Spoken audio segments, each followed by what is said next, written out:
Number 12, The World Is Not Enough. This is a film that had a lot of unique things that worked together for it. First of all, it's really interesting that the Bond girl of this film is actually the main villain. That had never been done before, and I don't think that's ever been done since. I like the idea. Usually, sometimes the villain has a henchman who's the Bond girl in this thing, or at least spend some time together with Bond, if you know what I mean. But here it was like, and this comes as quite a shock, because they already had a villain that was brought up as Renard, this really ex-KGB agent who, for some reason, has a bullet in his head, so he knows he's going to die, so he's got nothing to lose by implementing the main villain's plan. And he also has no feeling, which I think is just such a great thing. So in other words, you think he's going to be the villain, but it turns out to be the villain henchman.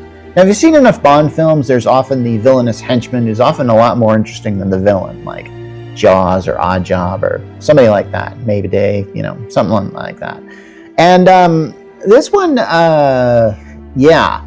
So, and there's a great scene where Bond thinks he's, where the villain actually does succeed in getting away, and Bond shoots him and through a thing of bulletproof glass, and you see the thing there, and you see Renard just kind of smile. And it's one of the most iconic scenes in any Bond film, or at least I think it is. It doesn't really get brought up much as far as things that are iconic in Bond. To me, that scene was just done so well, I have to say.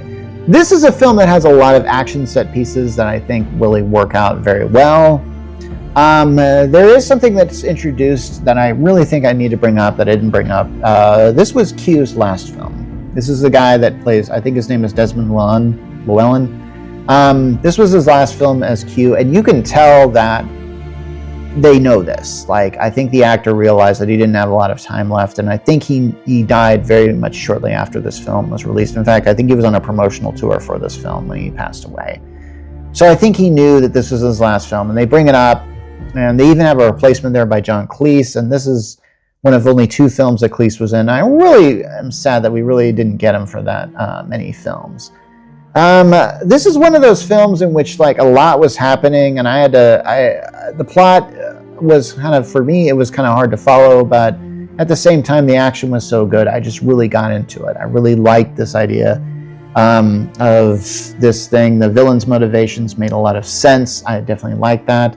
And this is the end of, say, Robbie Coltrane's character.